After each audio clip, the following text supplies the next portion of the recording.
Hello and welcome to 20-Minute Cities, a series by all of the UNESCO Cities of Literature. My name is Rebecca Bepp Summerscales and today we are in Nottingham. Behind the camera is my glamorous assistant Rochelle Ruby Foster, who has kindly agreed to help me today. We're starting off at the castle. So if you just look through these gates here, you can see the castle's right up on the top of that hill, and there's some nice cute little gardens and things. This gate is almost always locked. They occasionally open it for little events. They do like role play events sometimes if you're lucky, but most of the time these are shut. You don't get any free entry and you have to enter around this way, which I will show you.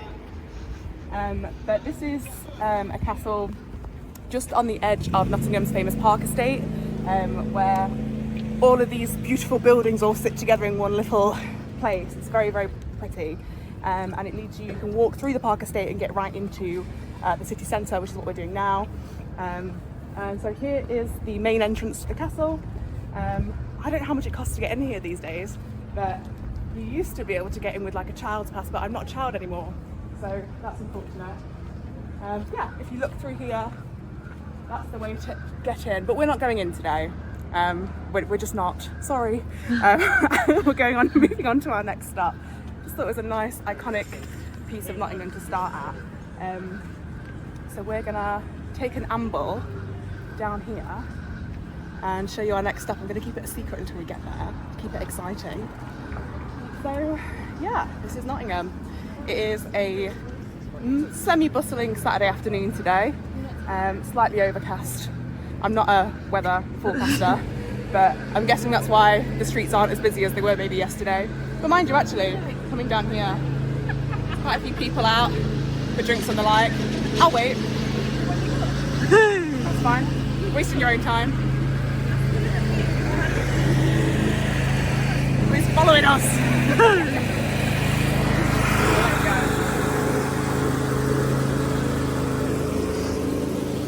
Alright, hopefully you can hear me now. So we're coming down here to our next tour stop.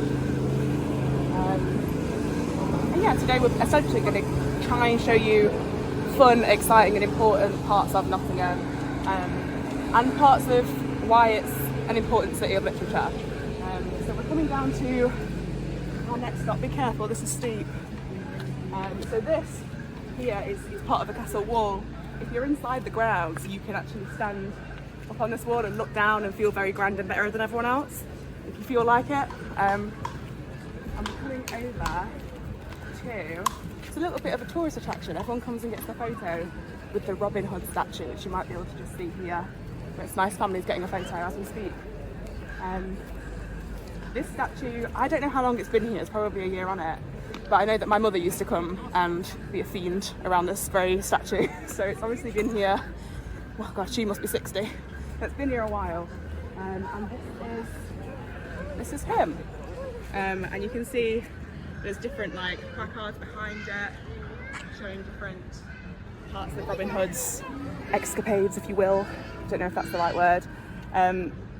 You'll notice that in this bow right here is an arrow. For many years that arrow was pinched and stolen by the locals, which I think is really, really funny. And I do have a little poem for this part of the tour, so I'll get it out and I'll read it to you. It is warm today, City of Lit. It's very, very warm. So you'll have to forgive me if I get a little bit sweaty. Right. One moment. Digging it out. Dun dun dun. Never mind. Wrong book. Wrong. It happens. It's showbiz. While I'll dig it out on my phone. But while we do, we can have a look at these placards at the back here, which show like little pieces of the Robin Hood story. I just think they're very, very charming. So this one is Robin Hood and Little John fighting on a bridge. On a bridge? On a bridge. I read it correctly. And they're just quite charming little pieces of art, really. So I've got our poem up. You'll be glad to hear. I know that you were worried there, I was. So, a few paces down from the castle, there's a great bronze statue of our Robin Hood, arms stretched out like he's about to tango. For donkey's years, folks pinched that arrow, nicking the ammo straight out a man's bow. The cheek of it. The council kept pouring it back, many a time they did, reckoning we'd get sick on it, but we prevailed. They did weld it in eventually, so his arms are now always braced, string always taut. Stacks of arrows never fired underneath it, I bet, and then their caves, stashed away for never coming rainy days, and that arrow will never be fired either. But you've got to laugh. He's done a round trip, because if our Rob were here now, he'd have had the daft thing nicked. And that's it. Woo! So, next up, we're going to take a walk down more into the centre of the city. There'll be a couple of things to stop and look at on the way, but we're actually heading to one of Nottingham's most loved bookshops, which just seemed essential for this kind of activity, you know. Come at the wrong time. There's a little tour going on. We'll take the grass bird. I have some questions for you, Bet. Go on, ask me a question. Would you like a city question or a personal question? Ooh, let's do a city question while we're... I'm so sweaty. While we're here. Okay, so where's the best spot to sit and write a poem in the city, in your opinion? That's a really good question. I think that the city is full of beauty spots. There's so many cute places to go and sit and get a coffee. There's a local writing collective called Gobs, which I'm a member of, who do word walks around spots in Nottingham. They do Wallington Park, they do the Lakeside, all sorts of places.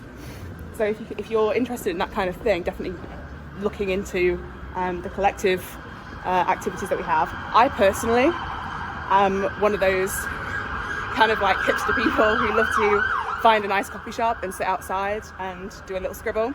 And there's loads of gorgeous little coffee shops like that everywhere, especially in Hockley. I like Hockley for that. Trying to think anywhere else that's particularly nice. We have Bromley House, which is a beautiful library, but you do need a membership to enter. Wah, wah. But I hear it's very beautiful to write in.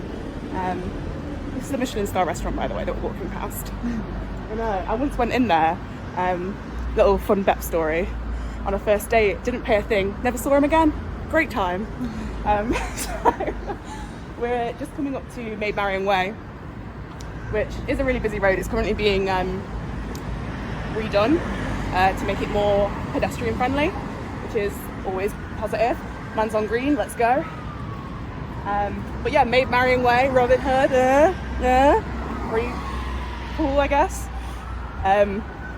Down that way, or is it up? Oh no, this way, is a pub. There's two pubs in Nottingham that argue over which one's the oldest. There's the Old Salutation and the Trip to Jerusalem. We were just near the Trip down there, but we didn't have time for it on this stop today, I'm afraid. So, it's very loud. I'm sorry. Touch your belly button. I should explain that. I believe in touching your belly button when you hear an emergency light. I think it's good. I think it gives them good luck or something. So yeah, we're walking down just near where Broadmarsh is now. Again, another place that's had a big revamp recently. Yeah, quite a quiet Saturday afternoon.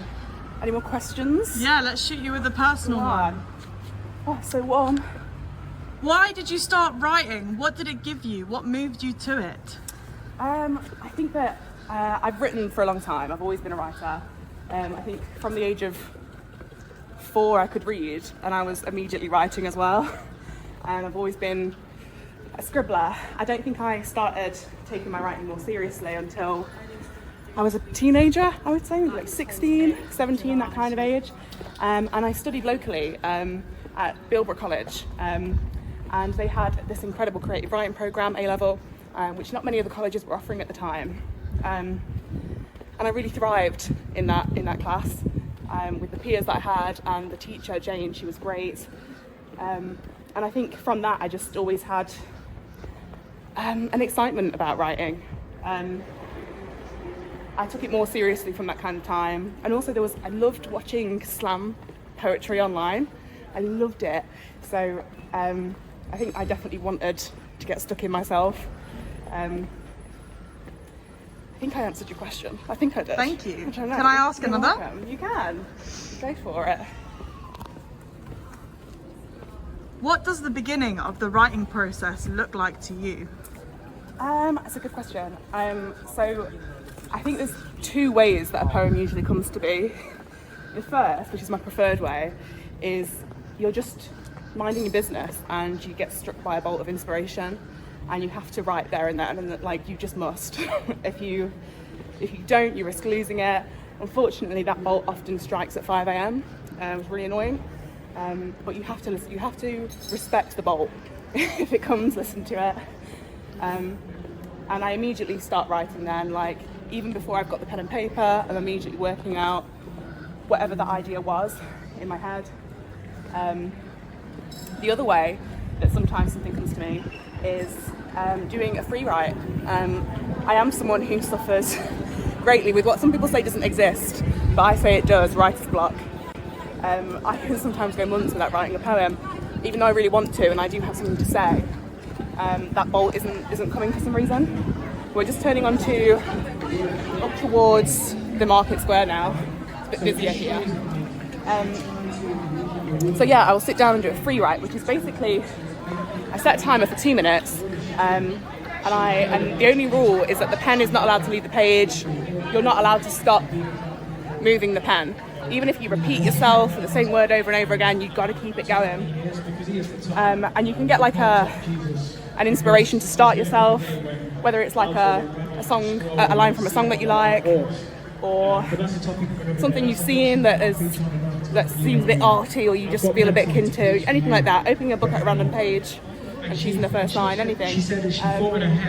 And sometimes when you have something to say but it's not coming out, it's a great tool to hash it out or to find something new entirely, which is always helpful. We're going to go up this way. This is St. Peter's Church. There's always an ice cream van there if you're ever stuck in Nottingham for an ice cream. Always.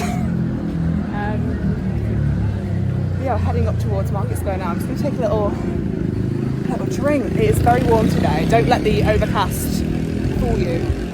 It's a very humid, warm day in Nottingham. It's busy. I love how bustling Nottingham is though. Like, there's always people and things going on all the time. It's a very alive city. And artistically as well, there's always creative events going on. Sometimes it's hard to find a day of the week that there isn't a poetry night on. Like, I know that when people are wanting to make new events, the amount of nights they have to dodge to not clash with another event. It's quite funny. It's quite sweet though. Can you tell us about some events that happen in the city? Sure, absolutely. Well, obviously my favourite event is speech therapy. You can find that on the first Friday of every month down at Bunkers Hill in Hockley. I am getting out of breath, my man. It's a mainly spoken word night. We do have some musicians sometimes come in. There is an open mic every time. Everybody is offered a slot. Everybody can get up and say what they want to say. You've got 5 minutes, use them well. And they also have a couple of headliners every month. My glamorous camera person is headlining the coming month. Wow! And this is Market Square. So it just so happens we've come on a day with a wonderful event going on. Who would have guessed it here in Nottingham? What was I just saying, you know? Look both ways before you cross the tram tracks, please. So I'm actually not sure what this one is for. It's I don't know Summer if it's just Beach. the summer. Oh yeah, there's a Summer Beach. Lovely. Oh, well, once we're done filming, we're going to come on a ride, I think. Wow. So we are going to come back here and meet Agamemnon and Menelaus. But for now, we're just passing through. So I can take you to one of Nottingham's favourite independent bookshops, Five Leaves. It's actually tucked down a little alleyway. If you don't know it's there, you could walk straight past it. but it's a lovely little shop. And I'm actually just scanning for where, which jitty it is we need to go down. We'll find it. We'll find it, don't worry about it. Is it this little one? I don't think so. I should probably pull it up just in case I really can't find it. Not that, you know, I don't know where it is. I obviously know where it is.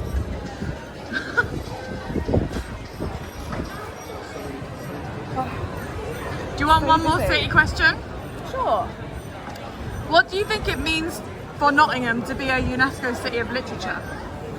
I think it is, I mean, it deserves it. It is such an artistic, linguistic city.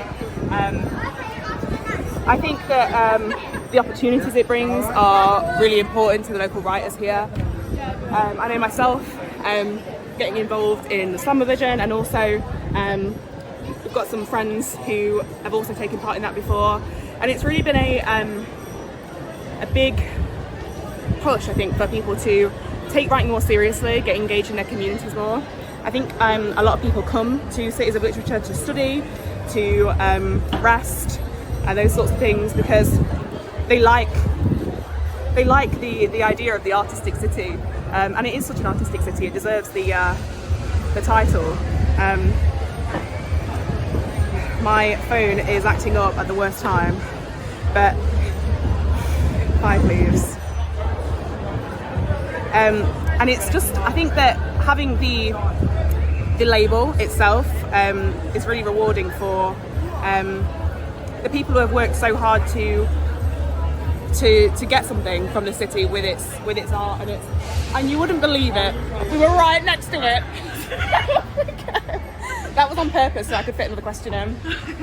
And up this little ditty is 5 leaves. Oh, and there you can see about D.H. Lawrence. There's another one here for Byron, obviously, and a little hidden gem, who I personally am a big fan of, is B.S. Johnson, who wasn't from Nottingham, but he wrote an autobiography based in Nottingham, and it's not like a book as such, it's a box, and you get 27 little leaflets inside it, and you can read them in any order. And if you're from Nottingham, as you read it, you'll recognise like the lions we just walked past. I'll bring you back to. You'll recognise Yeats, which is actually now a slugging letters, but we're not going to talk about that. And it's a lovely little book, B.S. Johnson. So we're just approaching 5 leaves. It's a lovely little bookshop, independent. They sometimes have copies of Left Lion, which I will inquire. Very, very cute. Nice independent bookshop. Very cute. Can't actually see any copies out, but that's it. Have you got any copies of Left Lion at the moment? We haven't. That's fine. We move on. Thank you. Next time, you know, just something to come back to Nottingham for in the future. Left Lion is a magazine newspaper type piece of material, publication, all about local artists, activities, news. I was just going to show you the cover, but you know, you'll just have to come and get one yourself. That's all I can say. So we're going to take a sip of water, and then we're going to walk back down to meet Agamemnon, apologies, and Menelaus, more locally known as Left Lion and Other Lion. And I'll read you a little poem about the lions, and we'll leave you there, probably. It's so busy. I love it when it's busy like this. There's just so many people doing so many things. It's a very diverse city. So what I'm going to read from next is the Writing Nuts 2021, the Writing Nuts 2021 anthology, which was produced and put together by Teo Eve, who is a member of the Nottingham Gods Collective. Sadly moved to London, which is just like, why would you move to London when you can live here? I don't know. Maybe I'm biased. But he did write a lovely poem about our lions. So share it with you. And what's really cool is Taylor does a lot of experimental type work, so you can see where you should be stood to read it. So this one's Agamemnon, I think, and that one's Menelaus. And I'll read you the poem. It's called Old Market Square. Two twin stone guardians watch with chiseled surveillance, gaze their sightless stare across this fabled town. Twice coupled sunset eyes spread falling rays on this old slab square.